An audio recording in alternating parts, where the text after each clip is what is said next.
এক সাহাবী এসে রাসূল পাকের দরবারে বলতেছি, ইয়া রাসূলুল্লাহ সাল্লাল্লাহু আলাইহি ওয়াসাল্লাম, আমি আজকে বাসায় যাওয়ার পরে হঠাৎ একটা চিন্তা মাথায় আসলো। কি?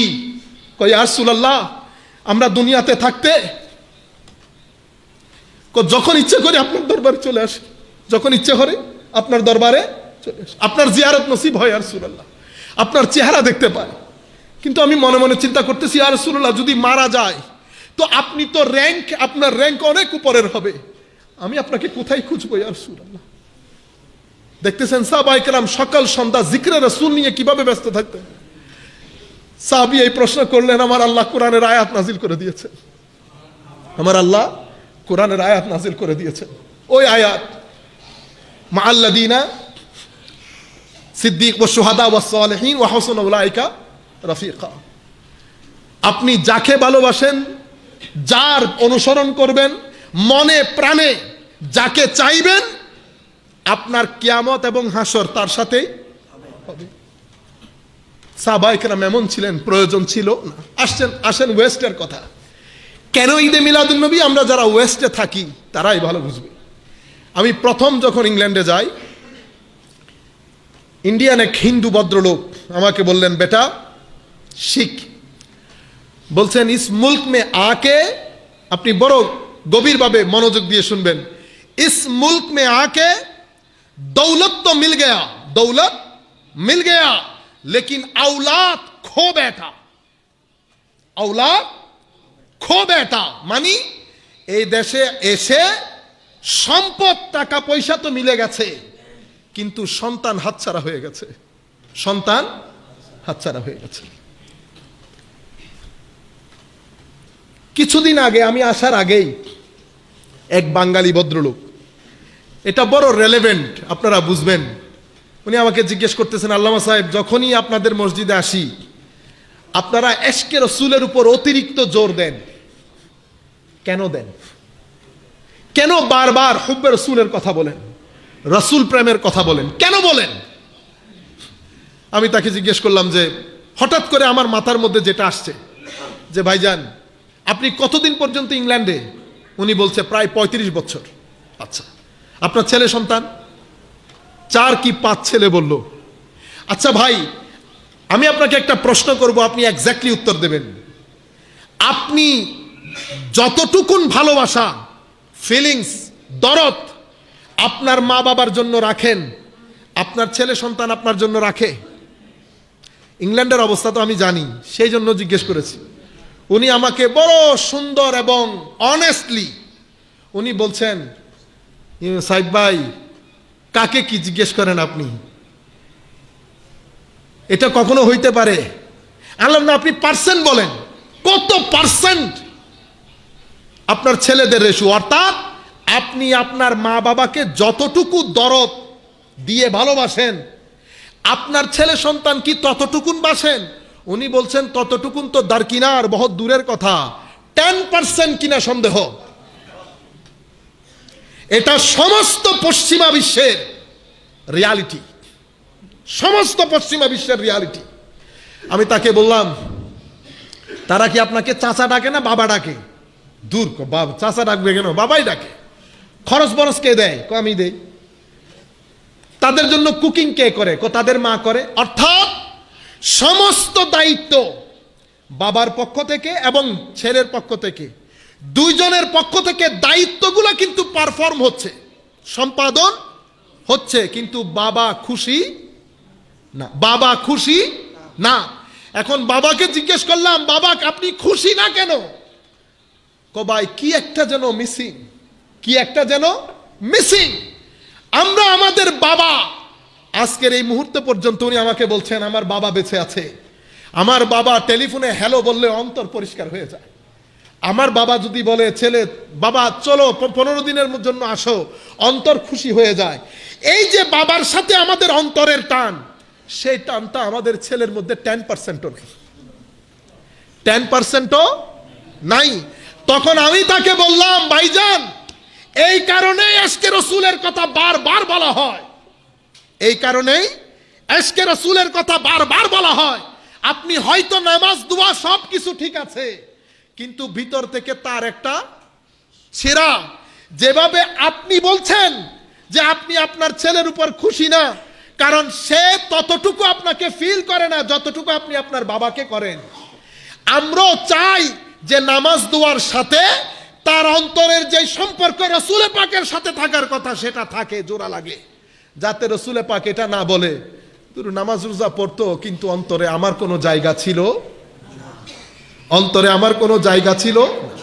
ওয়েস্টের মা বাবারা যেরকম অখুশি, কোনো সুখ নাই। কেন? ছেলেরা নিজেদের না। ওয়েস্টের মধ্যে সবচেয়ে বড় দুর্ভাগ্য হচ্ছে আপনার আওলাদ কখনো আপনার হবে না। সেটা কি রকম? সেটা হচ্ছে তাদের অন্তরে মা বাবার জন্য দয়া যেটা, সেটা 20%ও নেই, 20%ও নাই। সমাজ এত বেশি জড়বাদী, ম্যাটেরিয়ালিস্টিক, যে মা বাবার জন্য দয়া, আপনি চাচা জ্যাঠা খালা খালু তো অনেক দূর, মা বাবার কথা বলছি, মা বাবার জন্য তাদের অন্তরে 2 পয়সার দরদ।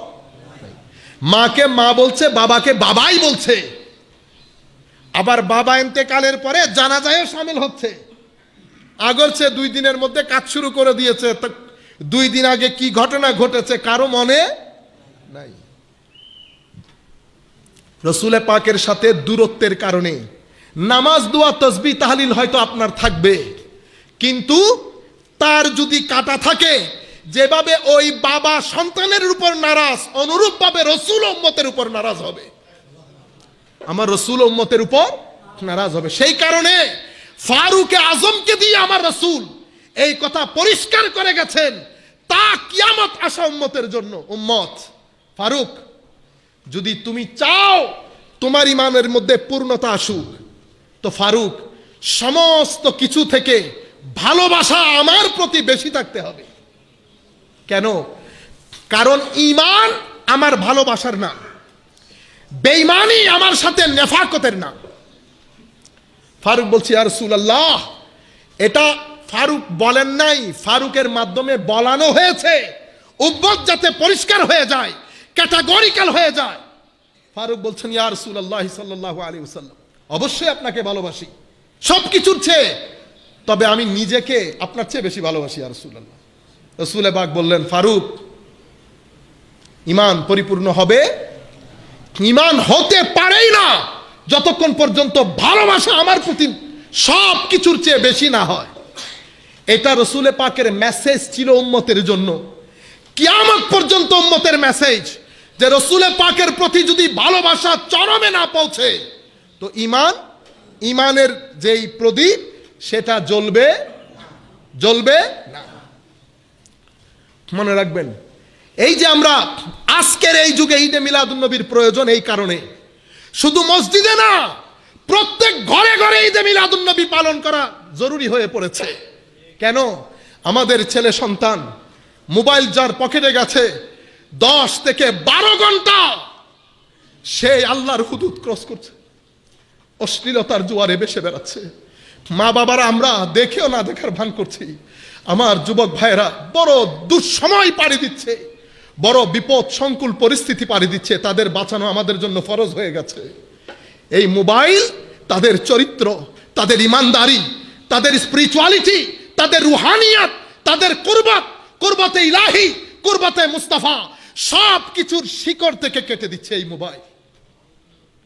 এখন আমরা যদি বিভিন্ন প্রোগ্রাম না করি, তাদের ঈমান বাঁচাবে কে? তাদের ঈমান কে বাঁচাবে? কাজেই ঈদে মিলাদুন্নবী শুধু 12ই রবিউল আউয়াল না, আমি তো মনে করি যেভাবে ওয়েস্টের মধ্যে আমরা করি, কোনো উপায় নাই। আমরা কি করি?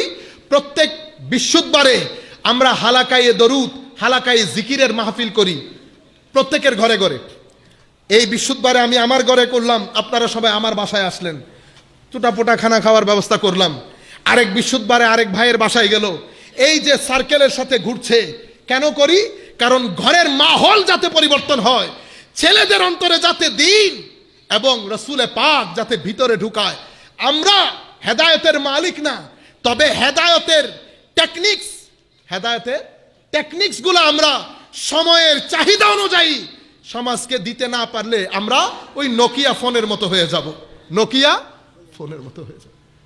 এই হচ্ছে আপনারা, আমি তো আপনাদেরকে অনুরোধ করব, প্রত্যেক বৃহস্পতিবারে যারা পারেন ঘরের মধ্যে জিকিরের মাহফিল করেন, ঘরের মধ্যে দরুদ শরীফের মাহফিল করেন। আপনি আপনার চাচতো ভাই আশেপাশে যারা আছে তাদেরকে দাওয়াত করেন। আপনার স্ত্রীদেরকে বলেন উনি যেন ওনার আশেপাশের মহিলাদেরকে নিয়ে সপ্তাহের একদিন সোমবারে মাগরিব থেকে এশা বা যে কোনো একটা ঘন্টা দরুদে পাকের জিকিরের মাহফিল করে, সেখানে কোনো একটা কিতাব থেকে মাসলা মাসাইল পড়ে। এগুলা নিউ টেকনিক্স যদি আপনি না দেন, আপনি বড় দুঃসহ অবস্থা পাড়ি দিতে হবে। আমাদের উলামায়ে কেরাম, আইম্মায়ে কেরাম, ওয়ারিসে মুহাম্মদী যারা, তারা এই ঈদে মিলাদুন নবীর মতো অনুষ্ঠানগুলো আমাদেরকে দিয়েছে ভিতরের প্রদীপটাকে আরেকবার জ্বালিয়ে তোলার জন্য। আপনারা বুকে হাত রেখে বলেন, যারা আপনারা এখানে এসেছেন, আপনাদের ভিতরে একটু হলেও কোনো একটা কিছু ফিল হচ্ছে না? এই যে ফিল হচ্ছে, এটা আল্লাহর দিকে যাচ্ছে না দুনিয়ার দিকে যাচ্ছে? তো আল্লাহর দিকে যে জিনিস যায় সেটা হারাম হয়? সম্মানিত উপস্থিতি, হারাম হওয়া এত সস্তা